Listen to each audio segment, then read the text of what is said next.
Hari ini bersama Reza Rahadian. Terima kasih udah mampir ke sini lagi. Terima kasih sudah diizinkan untuk kemari lagi. Ada beberapa hal yang berubah semenjak lo di sini. Yang pertama mikrofon. Hah? Iya kan, ini baru kan? Iya, pas zaman Reza masih.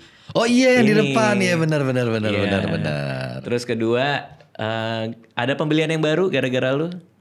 Iya, nih boleh kasih lihat. Nih. Thank you banget lah, Dit. Bisa gue manfaatkan dengan sangat baik. Terima kasih atas inspirasinya. Gue memang sering kebelet di jalan soalnya. Berguna kan? Iya. Gue bahkan sampai tahu tol-tol mana yang WC-nya bagus. Karena kan dibalik orang yang itu kan ada WC tuh biasanya tuh. Iya, jadi gue tahu tol yang ini yang bagus. Karena saking di tengah jalan gue gak mampir. Berguna. Pertanyaan gue, kalau lagi dipakai, itu yang di dalam mobil sebaiknya keluar apa tetap nyetir tapi sok-sok gak ada apa-apa?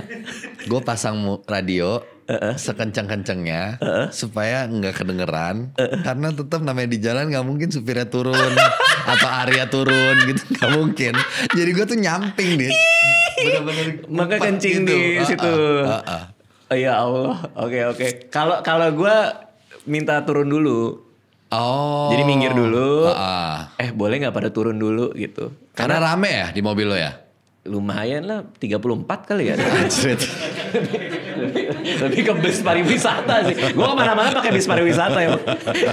Ya tiga orang sih. Oke. 3 orang keluar terus. Karena gue masih awkward. Iya. Di situnya. Gue kayaknya udah kebiasaan kali ya. Gue akan terbiasa. Ya. Gue janji gue akan terbiasa. Sehingga gak usah keluar. Itu perubahan yang kedua. Perubahan yang ketiga. Sejak lu main ke sini, gue ribut sama istri gue.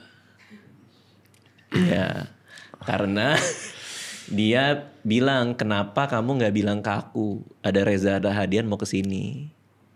Nah, tadi dia nanya mau kemana? Mau ke kantor, mau syuting podcast.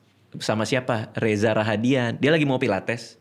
Dia berdiri di tangga gue, dia langsung mundur, megangin tembok, gitu. Terus gue bilang, pilates di sini banget, gue bilang. Gue pikir dia mau pilates di tembok. Aduh, mati gue. Dia diam deh gini. Panic attack, Pak. Dengar nama doang. Oke. Terus gue bilang, kenapa? Kamu mau main pas ada Reza? Makin panic attack. Nah dia udah koma 2 jam. Astaga. Terus gue bilang, kalau ada Reza kesini, mau aku teleponin nggak? Ya. Kita coba ya. Kita coba. Video call kan? Iya. Pak, dia di jalan aja. Aku nggak bisa, nanti gimana kalau beneran ditelepon ini? Makanya kita iniin aja ya. Tadi gue coba ngetes dia nggak ngangkat soalnya. Ngefans banget dia, Pak.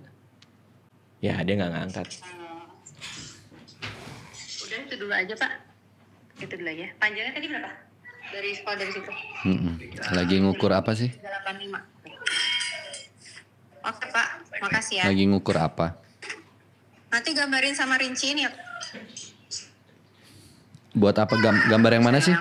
Gambar yang mana? Ini siapa?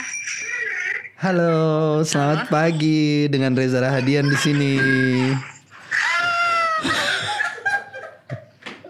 Apa kabar? Kok, ya Allah, baik. Kok tinggi banget suaranya? Kok baiknya tinggi banget? Wah, kok kita nggak ketemu? Halo? Halo. Kayaknya mati deh dianya. Apakah? Gitu Oh iya. Oh kedengeran ya? Apa kabar? Aku nggak bisa nafas. Nggak bisa nafas. Wah, jangan dong. Waktu itu tuh ketemu di Ranch Market ya lagi. Iya. Bener. Aku tuh cool banget.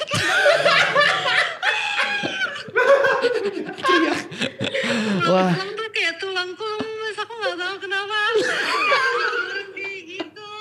Terus Wah. bener-bener ngeliatnya kayak kamu tuh bener-bener ya ini ada suami kamu loh. Oh my god. Salam kenal. Kok nggak mampir ke sini? Aku tahu aku nggak bisa kontrol nanti Kak, ntar kakaknya keganggu jadi kayak Fangirling. Oke. Oke. Lucu banget ya. Aku jadi bingung. Thank you, Iya, thank iya, you. iya. Tuh udah tuh, aku tunaikan janjiku.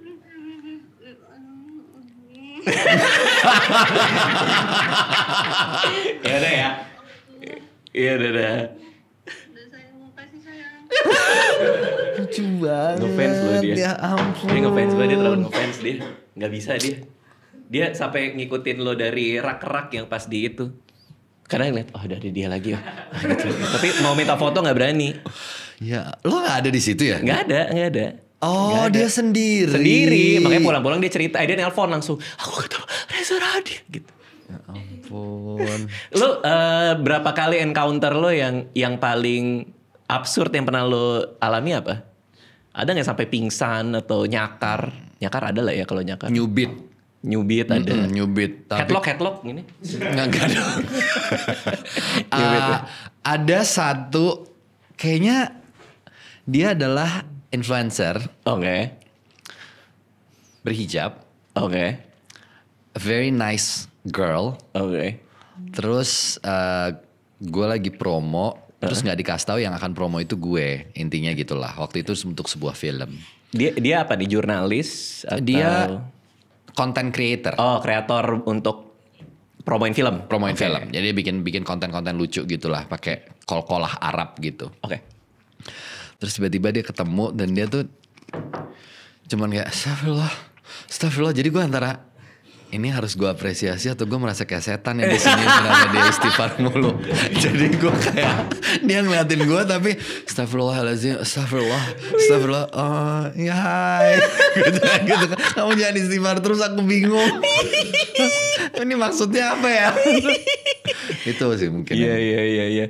Tapi memang karena perjalanan yang cukup panjang sebagai aktor ya, 2 dekade ya.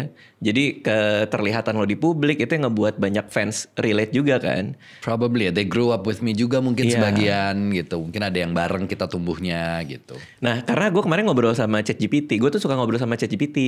Terus gue nanya, gue tahun depan bikin film apa enggak ya? Karena mana yang lebih baik, gue nyobain bikin film lagi satu, atau gue lebih sering syuting YouTube aja. Oke. Terus ChatGPT bilang, ada beberapa plus dan minus membuat film dan membuat YouTube.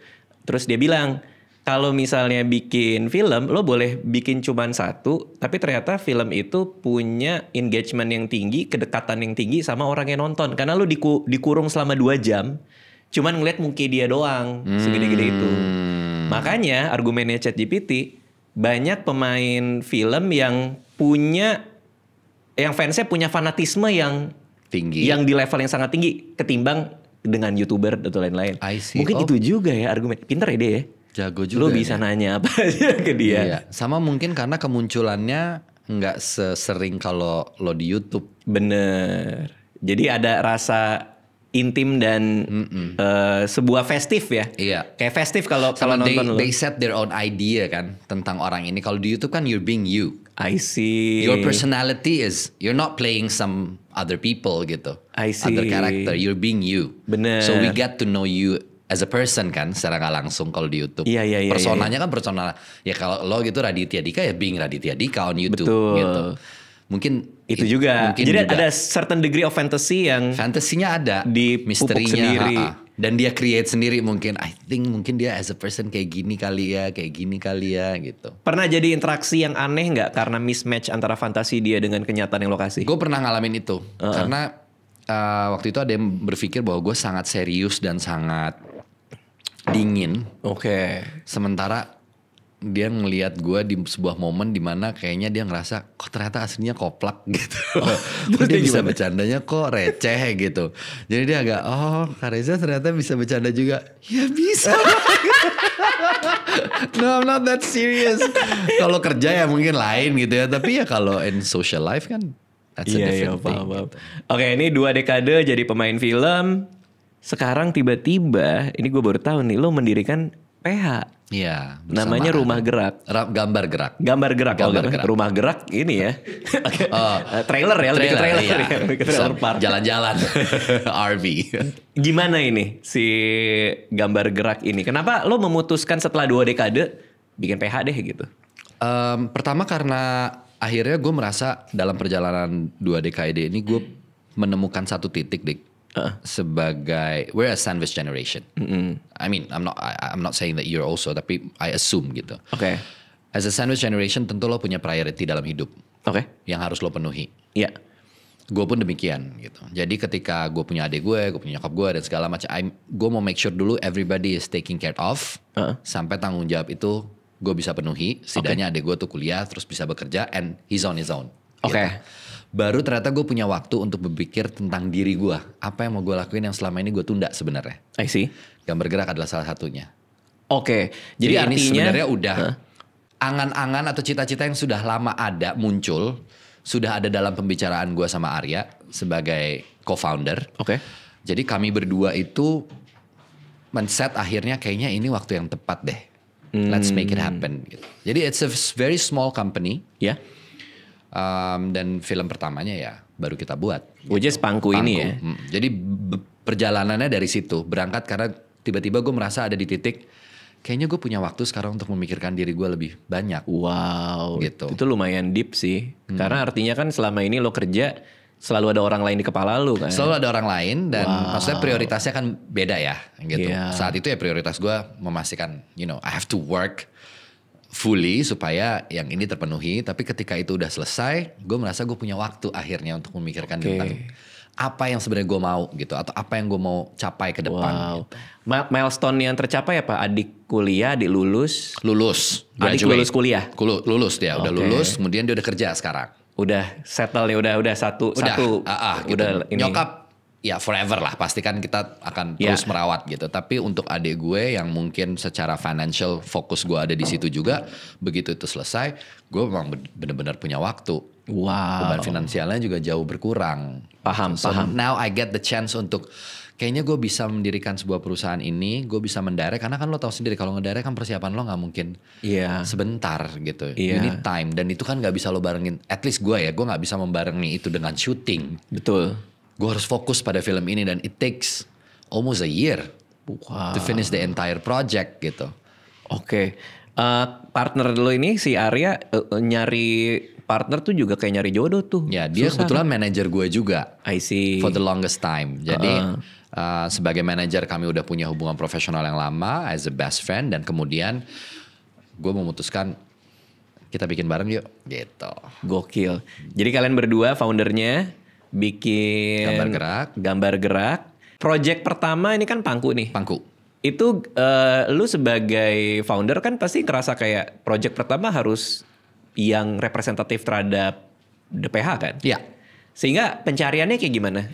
Jadi waktu itu karena yang ide pertama kali muncul itu justru filmnya dulu. Oh ya? 2018. Gue tiba di sebuah tempat lagi syuting terus ngelihat sebuah kehidupan di wilayah Pantura dengan kopi Pangku, dengan kedai-kedai karaoke dan lain-lain. Itu tuh hook di gue ternyata. Bahwa suatu hari kalau gue bikin film settingnya harus di sini. Tapi I don't have the story yet. Gila. Masuk core memory lo tuh ya? Masuk tuh langsung di core memory gue. Oke. Suatu hari gue harus bikin dan setnya harus di sini. Gila merinding Gitu. gue.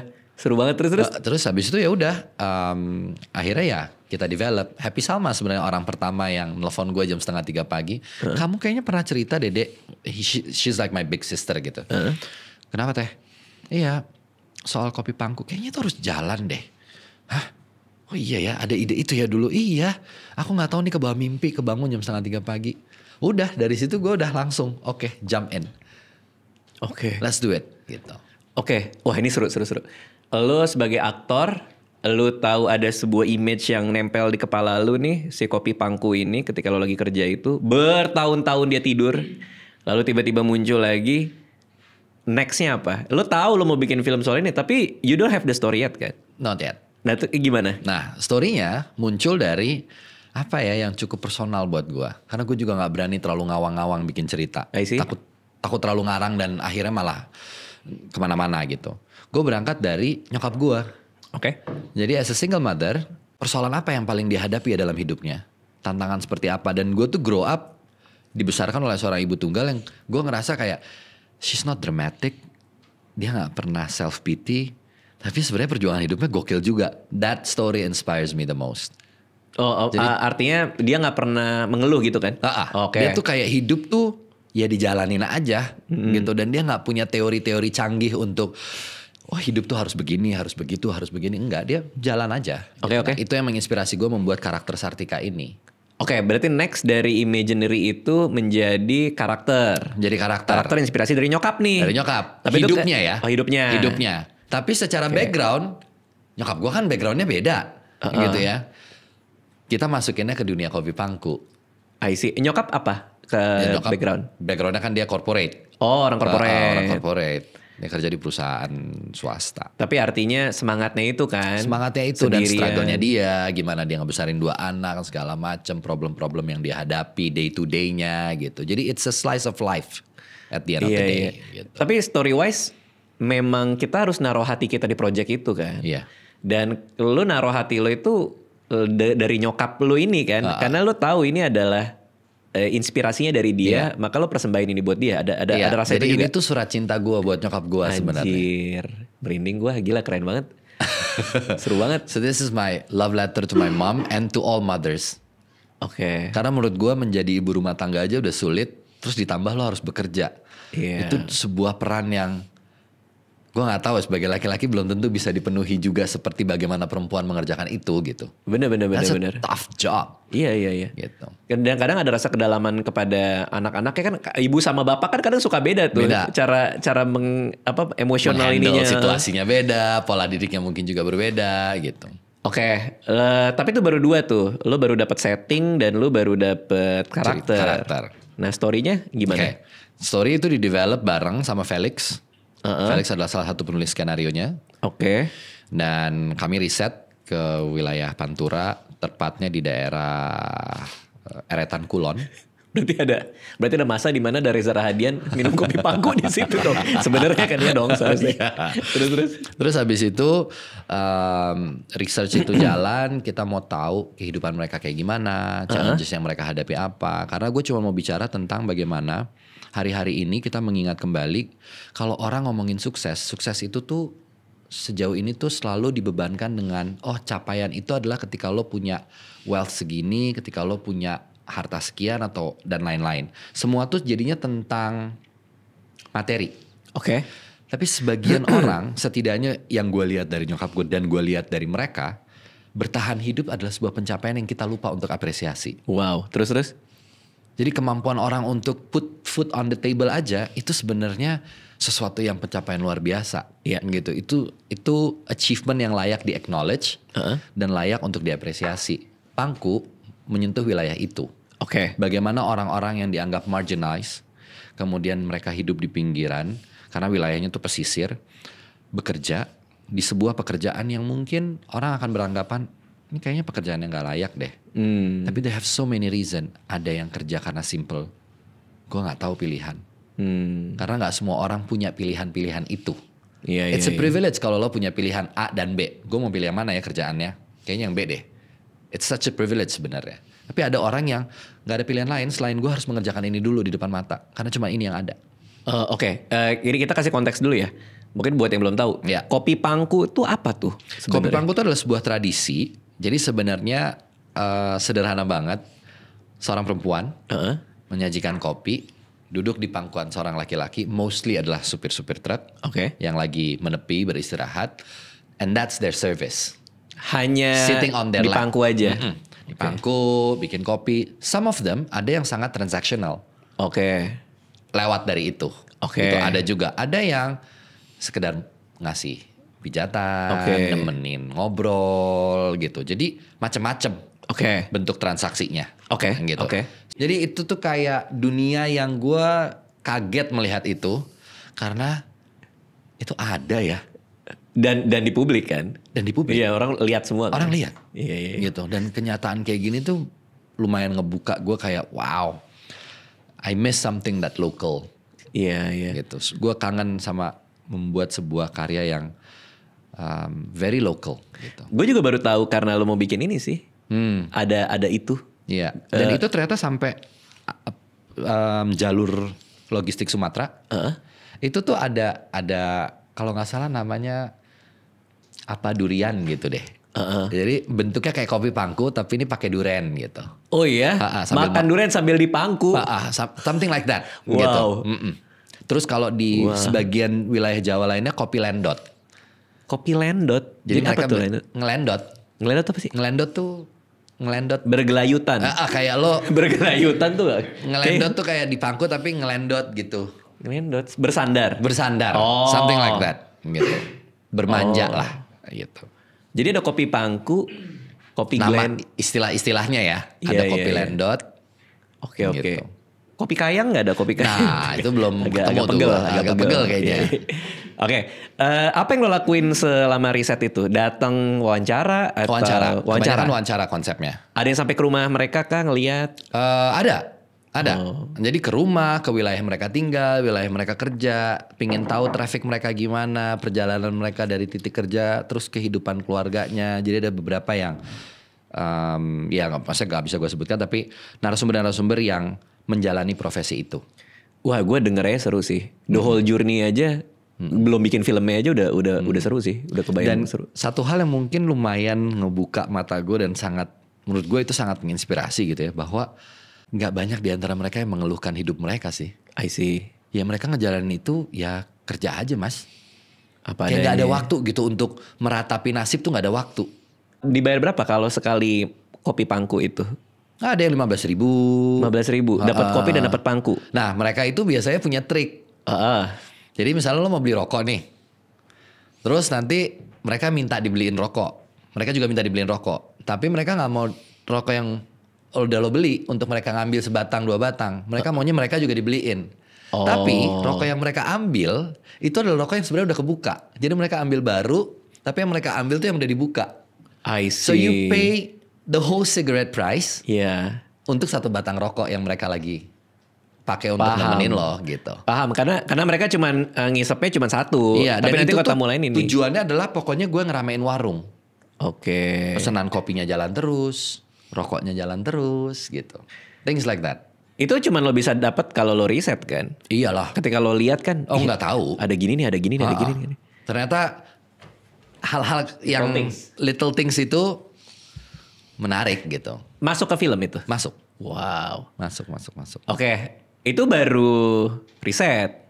Story apa yang akhirnya jadi setelah melakukan riset? Jadi ini adalah cerita tentang perjalanan seorang perempuan bernama Sartika.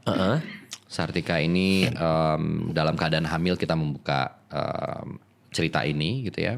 Dia hamil, kita nggak tahu apa yang terjadi sama dia. Sampai kemudian throughout the story dia memilih untuk membesarkan anaknya di luar pernikahan. Oke. Membesarkan anaknya, dia menghadapi sebuah situasi-situasi yang unprecedented.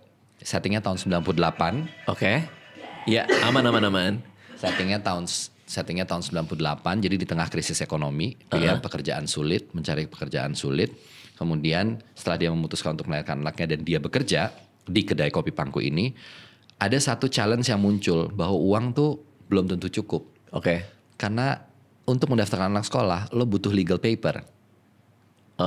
Anak yang lahir tidak dalam pernikahan yang sah, itu berarti lo kan nggak punya surat-surat yang legal. Itu nggak bisa daftar sekolah. Nah, terus? Jadi from that story itu berkembang pertemuan dia yang membawa dia bisa menyekolahkan anaknya, tapi gue nggak bisa cerita the whole story-nya apa gitu ya. Tapi those challenge karena di ijazah sekolah itu yang dicantumkan hanya nama bapak. Oh gitu? Iya. Baru tahu gue. Iya. Sekarang problem itu kayaknya udah teratasi karena baru-baru kalau nggak salah tahun lalu seingat gue itu baru ada permen yang menerbitkan bahwa seorang ibu boleh dicantumkan namanya dalam ijazah ketika dia adalah seorang single mother. Tapi ini konteksnya 98. Oke. Gitu. Berarti wah itu ya memang dilematis sih. Dan banyak yang kayak gitu di sana. Banyak single mother di kopi pangku ketika lo lagi riset. Banyak anak yang lahir dan ya kita nggak tahu bapaknya yang mana. Wah. Gitu. Beneran itu? Iya. Maksudnya hal kayak gitu gak hanya terjadi di wilayah itu ya. Iya. Itu menurut gue bisa terjadi dimanapun. Tapi menurut gue itu sekaligus menjadi recall bahwa does it have to be the responsibility of the kid? Ketika seorang anak itu kan berpendidikan, sekolah itu kan hak ya. Iya. Dia juga nggak minta dilahirkan dalam situasi seperti itu. Boleh nggak itu jadi urusannya orang tua aja? Jangan dibebankan ke anak sampai harus mengalami hal-hal yang wah ya nih mana surat nikahnya, mana ini kalau nggak bisa terbit yang ini, nanti ini permasalahannya jadi begini gitu. Iya. At that time those kind of situation tuh matters. Gitu. Oke, nah lu kan yang punya PH-nya nih. Terus ceritanya akhirnya lo develop tuh bareng sama Felix ya? Iya. Berarti lo posisi sebagai produser di sini? Gue sebagai director aja. Oh, Director dan writer. Nah, kenapa nggak justru produser? Kan you get the PH kan? Iya, karena kayaknya gue nggak sanggup bekerja untuk tambahan pekerjaan yang lebih jauh lagi dari itu. Lo nggak sanggup ini males nerima telepon investor ya? Jadi kayaknya urusan investor, meeting, yang itu urusan Arya Ibrahim sama Gita. Kita punya satu produser, co-produser film ini namanya Gita Farah. Keputusan sutradara pun itu kenapa? Kenapa lo kayak oke gue yang direct? Padahal kan kalau lo sebagai PH lo bisa belanja sutradara kan? Iya, tapi mungkin karena gue punya drive yang kuat banget bahwa I love directing so much sebenarnya gitu. Tapi ya again itu balik ke cerita yang awal banget tadi. Waktunya sekarang yang paling gue ngerasa punya keleluasaan untuk melakukan itu. Oke. Apakah ini skrip pertama lo juga? Iya. Yang lo tulis bareng? Iya. Apa rasanya ketika seorang aktor yang udah biasa membaca skrip orang, tiba-tiba lu yang nulis skripnya?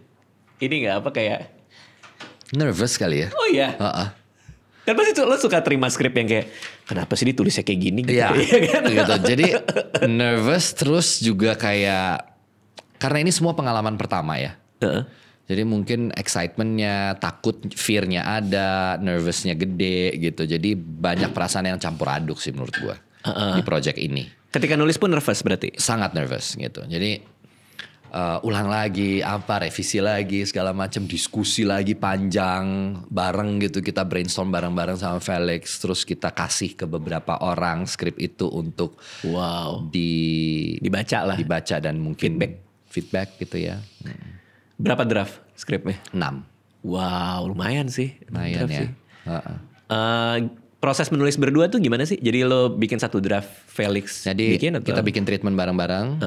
Habis itu dari bahan riset kita sama story yang gue punya, gue ceritain ke Felix, bikin draft pertama. Habis itu gue mulai revise, gue rewrite lagi dari awal lagi, kasih lagi ke Felix balikin lagi ke gue gitu. Notes lagi, bikin lagi gitu. Udah tekan terus berdua. Sampai akhirnya dapat 6 draft. Dapat 6 draft dan itu draft yang gue merasa paling comfortable buat syuting. Happy banget ya.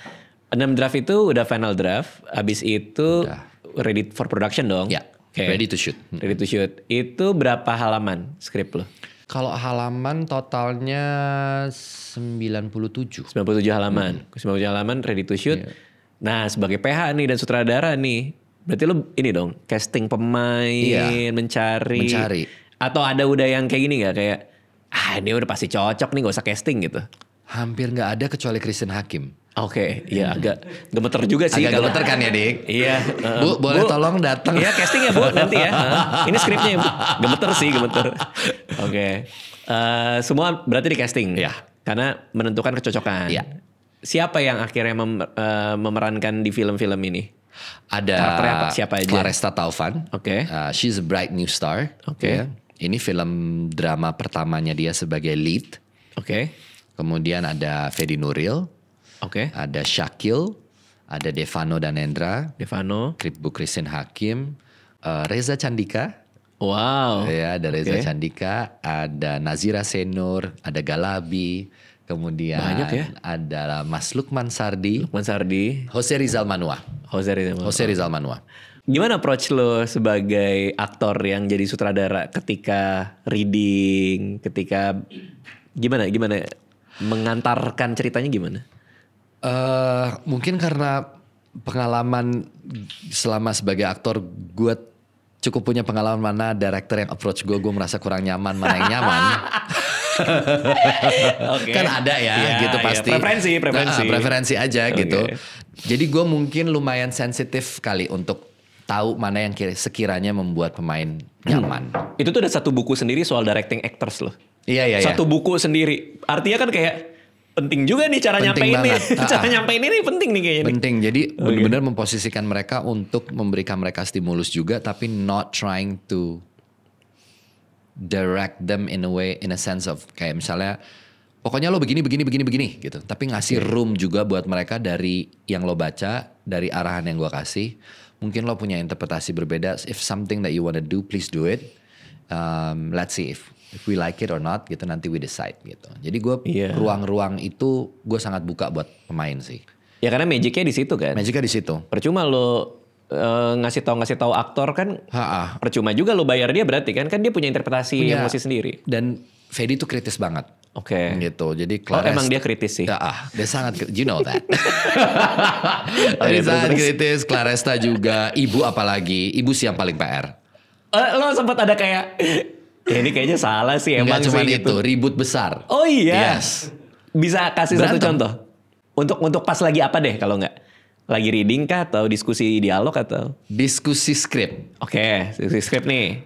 Pokoknya intinya ada satu momen di mana ibu merasa kenapa harus ada dia. Gue gak akan sebut dia itu siapa. Kenapa harus ada orang itu di dalam adegan? Di dalam story ini. Oh dalam story, oke. Karakter ini. Ya.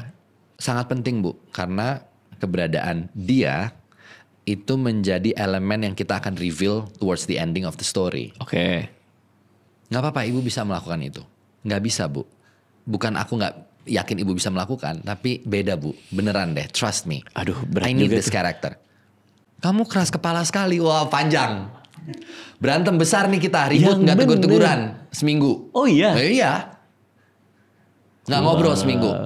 Abis itu tiba-tiba ibu datang. Kami reading. Oke. Setelah ibu baca dan kamu menjelaskan lebih detail. Now I get it why you need this character. I see. Tapi itu artinya. Tapi kalau bisa gak ada juga ibu gak apa-apa. Masih ada tagline ya. Tetap ada tagline ya. Iya. Tapi itu artinya pemainnya sangat peduli sama ceritanya. Sangat. Dan gue seneng dinamika kayak gitu tuh gue seneng gitu. Karena menurut gue penting ya. Kita punya dinamika-dinamika kayak gitu. Bener. Karena dia taruh heart and soul dia ke dalam story-nya. Dan mungkin ibu juga. Biar gimana ibu menjelaskan setelah selesai syuting. Karena mungkin ada hubungan di luar profesionalisme. Bu Christine tuh udah kayak ibu. I see. Gitu. Jadi dia ngeliat gue juga seperti anak. Dominasinya juga gede. Kadang-kadang ada hal-hal yang agak di luar boundaries gitu. Boundaries profesional. Jadi dan gue bisa memahami itu. Emang ributnya kita kayak ribut ibu sama anak. Kalau syutingnya juga ada ribut juga? Wah syutingnya paling smooth. Oh justru? Justru. Karena semuanya udah terjadi di meja reading. Benar. Di preps. Jadi alhamdulillah banget Dik. Gue syuting tuh bener-bener. Aduh kita dikasih rezeki sama Tuhan. Maksudnya syutingnya lancar. Alhamdulillah. We shot the entire film 11 to 12 hours a day. Oh sehat dong. Sehat. Terus 16 hari shooting days. 16 hari mah gokil sih. 16 hari shooting days dengan 21 hari production days ya. Wow. Setelah syuting Bu Christine gak kayak boleh nggak di-editing dihapus yang karakter itu? Dia tetap mau dihapus. Aman ya? Ya, dia happy. Oke, 16 hari syuting. Padahal biasanya kan syuting ada-ada aja ya. Ada tiba-tiba kita lagi syuting, bang ada festival musik lah, festival musik, suaranya bocor. Kalau kayak gitu-gitu ada sih. Oh ada ya, tipis-tipis lah. Karena itu lagi kampanye pilkada. Tiba-tiba karena ada satu kejadian lagi pilkada, kita dianggap film yang lagi mendukung salah satu paslon. Jadi dipikirnya ini film paslon itu. Waduh. Yang mikir apa? Masyarakat, otoritas? Enggak, orang partainya. Orang partai tertentu lah. Oke. Ini ngapain syuting? Mau promoin yang ini ya? Enggak, kita tuh dukung yang ini, gini-gini. Ini wilayah saya. Syuting, maksudnya paslon siapa Pak? Ini gak ada urusan sama film paslon tertentu. Lu gimana? Ya akhirnya kita ngobrol baik-baik gitu. Lalu? Dan akhirnya oke, saya pikir karena ada ini saya pikir ini politik, film buat politik gitu. Enggak ada urusan sama politik. Kami di sini syuting aja Pak dan udah izin. Udah dari kepolisian, dari apa tuh udah surat-surat izinnya udah lengkap. Dia gak ngeyel nungguin ngeliatin? Enggak. Oh aman nih gitu. Aman. Habis itu aman. Udah reading. Dari draft 6 naik draft gak setelah reading itu? Enggak ya? Enggak, draft 6. Tetap draft 6. Tapi draft coretan 6. pasti ada dong? Ada. Ada. Hari pertama syuting sebagai sutradara film layar lebar, PH sendiri film pertama. Apa yang lo inget? Hari pertama syuting. Hari pertama film Pangku. Gue balik ke hotel, no one knows. Gue nangis, Dik. Iya bener lupa. Nangis gue. Hah? Hari pertama syuting? Hari pertama syuting. Nangis bukan nangis sedih ya. Maksudnya I was so happy that it went at least quite smooth gitu di hari pertama. Karena gue juga ya biar bagaimanapun ini first time gue ngobrol sama pemain gue. First day. Dan lokasi kita tuh lumayan challenging. Kita syuting behind the giant seawall. So kadang-kadang air pasang apa pokoknya it's wet. It's kind of like messy gitu. Jadi lumayan challenging lah hari pertama tuh. Udah scene berat pula hari pertama. Hari pertama syuting scene ending. Oh ya. Yang bener aja. Iya. Berarti lo harus mengurai semua emosi dari. Nah dari awal. Gimana nih emosi yang pas di sini nih gitu kan? Jadi lumayan challenging. I was breakdown pas gue di kamar. Udah selesai nih I go back to my hotel. Nangis. Nangis gue. Nangisnya nangis jelek, nangis jelek kayaknya. Nangis jelek ya. Kayak gitu. Iya. Lebih karena lega. Dan happy. Happy, lega bahwa hari God. pertama tuh bisa terselesaikan dengan baik gitu. Gila sih, seru banget sih. Iya. Ada jittery-nya juga di set pasti. Kayak, Banget. Ini gimana ya gitu. Iya kayak gimana nih ngomong sama kru HOD-nya tuh dewa semua. Maksudnya orang-orang yang gue juga sangat amat respect gitu. Pasti. Ada Pak Eros, ada Pak Theo, ada Pak Trisno di sound, ada Riri di Astrada, ada Retno Rati Damayanti, aktris Sandra Jasa, you name it. Ya. These are the it people lah. Ya. Gitu. Jadi to gain the trust juga, to earn trust dari mereka juga gak gampang. I have to earn it gitu. Iya. Gitu sih. Wah seru banget. Ada ritual khusus yang lo lakuin ketika hari pertama itu kopinya lo lebih banyak? Apa gak bisa tidur di malam hari apa gimana? Kopinya ngaco sih. Bayang. Gila gue gak pernah minum kopi sehari bisa sampai 5 gelas. Di hari syuting itu? Di hari syuting itu. Kenapa? Lo ngerasa kayak Nervous. gue butuh energi lagi. Iya kayak. Tahu kan lo kayak jadi nervous. Out of ya lo you're deg-degan gitu. Jadi lo just do things gitu. Mulai settle di hari keberapa? 3 kali ya. 3 udah. Mulai agak ketemu ritmenya. asik nih. Oke nih. Oke, I get the rhythm gitu. Gue mulai. Oke. Dan akhirnya 16 hari syuting selesai. Ini kapan sih? Yang pas pemilihan itu kapan tuh? Tahun lalu ya? Tahun lalu. Oh tahun lalu. Oktober November. Kami syuting November ya. Ya kita syuting November. November tahun lalu. Oke. Bungkus, produksi bungkus. Post Pro. Ya. Ada challenge lagi kah sebagai sutradara masuk ke Post Pro? Banget. Karena selama ini kan yang lo tahu, gue main. Udah gue promo. ke Kemang Village gue. Iya. Bisa promo Paling paling. promo. It's quite challenging karena ternyata gue cukup demand-nya cukup tinggi Terhadap apa Post Pro pada ketawa timnya nih. banyak editornya Mamat ya. He's also, we're so thankful to have him on board. Jadi setelah Mamat edit, kita duduk bareng. Mamat sempat di rumah gue. We edited the film 7 days. Sebelum dia balik lagi ngedit lagi sendiri dan segala macam. Challenge paling besar tuh mungkin gue tuh pengen banget punya sound yang represent the atmosphere of the film. Oke, lalu? Instead of the scoring. Jadi kita dapatlah scoring dari Thailand namanya Akrit. Oke. Dia pernah ngerjain film-filmnya Api Chatpong. Yang gue sangat admire juga gitu. Akhirnya dia setuju untuk terlibat di film ini. Dan itu mungkin challenge yang lumayan berat. Karena we have to go back Thailand. and forth gitu ya. To check all the sound. Terus nyari materi Foley yang lumayan spesifik untuk typical area situ gitu. Gravelnya, batunya, the wind and everything ya. Wow, sampai segala Foley lu sedetil itu berarti ya? Lumayan ternyata. Gokil ini sampai ketawa nih. Kayak gue udah bayangin percakapan. Enggak lumayan. Gue bayangin percakapan di grup sih. Batunya boleh ini gak ya? Kita bawa ke Thailand. Kasih mic batu yang dari itu. Kebayang lagi. Ke Thailand berarti. Seberapa banyak ke Thailand nih untuk proses ini? Mungkin kita 2-3 kali bolak-balik ya. Oke. Habis itu Akrit datang ke Indonesia untuk baru final dikelarin di sini. mixingnya. Mixing di sini. Oh, mixingnya di sini justru. Mixing di sini. Wow. Color gradingnya di Thailand ya, kita dapat award dari JAF waktu itu, dapat grants untuk dapat White Light Awards. Jadi kita dapat free post production, Free post pro. color grading. Oke. Kalau ini di Thailand. Thailand, White Light Studio. Lo ngalamin ini nggak sebagai sutradara? Kan diedit nih sama editor lo. Ya. Draft 1 dan lo kayak shock banget gak nonton draft 1? Kok kayak gini film gue? Lo ngalamin gak? Jujur enggak sih? Oh enggak ya? Enggak. Gue semua draft 1 kayak gitu. Oh, Kayak- kok gini? Kok gini ya gitu. Iya, Karena iya, katanya memang kalau draft 1 Pasti ada gitunya. akan bikin ya? lo stres. Oh. Tapi lo justru enggak.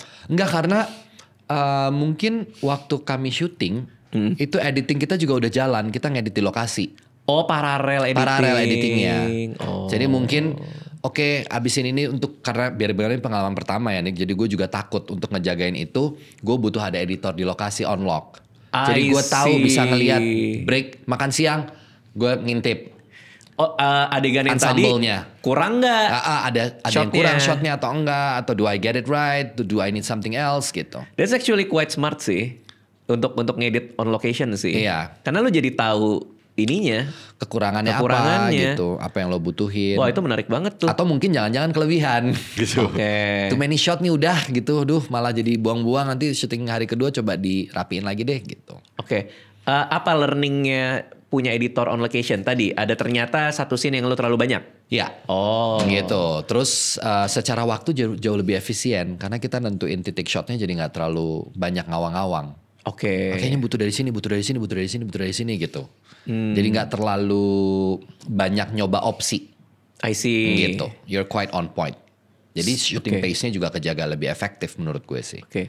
Nah itu soal grant. Kok bisa dapet grant ini? Apa lo Jadi Project Pangku ini kan dari awal lahir di JAF. Oke di JAF. Di JAF, Jogja Netpack Film Festival, Festival.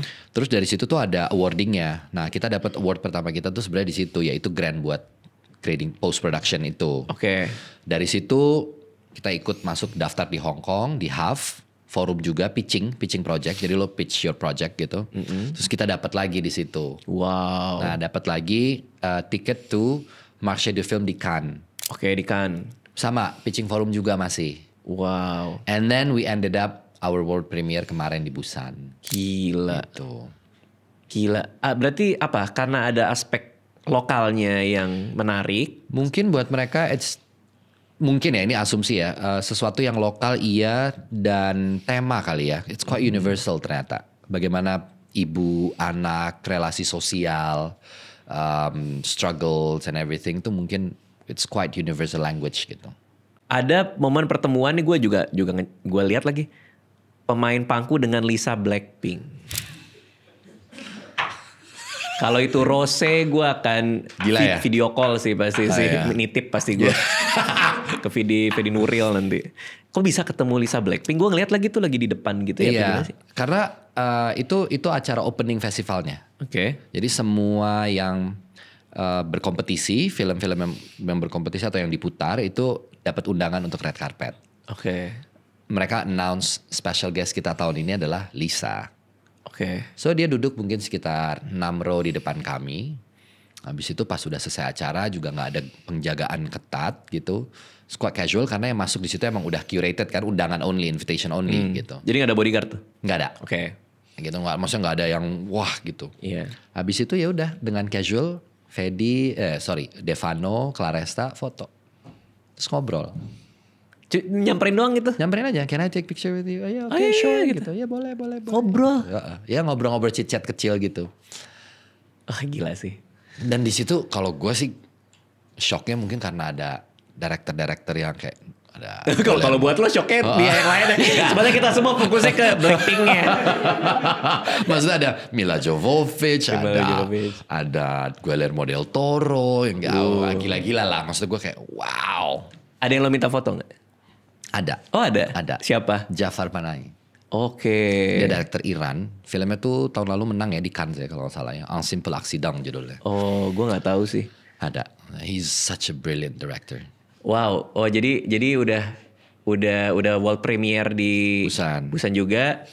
Nah, tayangnya di bioskop Indonesia 6 November 6 November 2025. 2025. Ya. Apa yang dalam rangkaian promo ini yang lo tangkap nih dari masyarakat, dari apa? Udah ada perbincangan seperti apa soal film ini? Kalau dari yang kami udah lakukan selama ini tuh mungkin perbincangan paling hangat tuh lebih kepada satu tradisi kopi pangkunya, kata pangku itu sendiri gitu.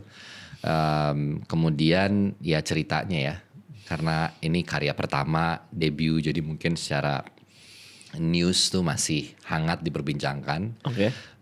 Sama mungkin semenjak yang kemarin pas habis Busan sih, paling ramai itu pas Busan. Itu gila sih apa sih? Karena kan di Busan tuh ya pangku tuh selain berkompetisi kita juga bawa sesuatu gitu pulang. Jadi Claresta dapat sesuatu, filmnya juga dapat sesuatu. So it was overwhelming gitu. Iya gila sih itu. Quite overwhelming gitu. Gitu sih Dik. Ekspektasinya gimana nih kalau buat film Pangku sendiri di Indonesia? Menurut lo gimana? Kalau ekspektasi tentu terlalu generik kalau gue bilang ya, semoga penonton bisa catch up sama ceritanya, bisa dapat. Tapi we do have a target audience, numbersnya berapa? Itu udah on your mind lah ya? Udah gitu. Jadi kita punya target yang juga mungkin tidak terlampau besar gitu, according to our budget. Jadi mungkin mudah-mudahan itu bisa tercapai dulu aja udah bagus sih. Ketika orang nonton di bioskop kan gelap nih, terus lampu nyala, apa yang lo pengen hal pertama mereka lakuin setelah nonton Pangku ini? They talk about the film to make sure that everybody watch this film. I see. Jadi film Pangku tayang di bioskop 6 November 2025. Ini bisa buat siapapun. Terutama karena ini menyangkut soal perjuangan seorang ibu juga dalam kehidupan lah. Dalam kehidupan. Pemeran anaknya siapa tadi? Syakil. Oh iya. Syakil. Aduh, seru banget. Apa next yang bisa kita harapkan dari Gambar Gerak ini? Ya, film kedua mudah-mudahan. Sudah ada dalam slate kami. Udah dalam slate? Iya, udah dalam slate kami. Tapi ya kita will see. Setahun sekali berarti? Insya Allah setahun sekali. Masuknya insya Allah. Setahun sekali mudah-mudahan ya. Kalau bisa setahun sekali sih alhamdulillah banget. Semua yang lo direct, semua lo yang ngedirect atau? Oh enggak, nanti akan bagi-bagi juga. Seru banget, senang banget. Dan congrats di new chapter of your career sekarang. Thank you so much. Thank you Reja. Jangan lupa nonton film Pangku 6 November. Datangnya di premiernya? Siap, di hari Sabtu enggak tapi? Enggak kan? Oh enggak, ya. Kalau enggak hari Sabtu kemungkinan bisa. Malah lebih mungkin bisa, Siap. Thank you Reja. Makasih semua. Bye.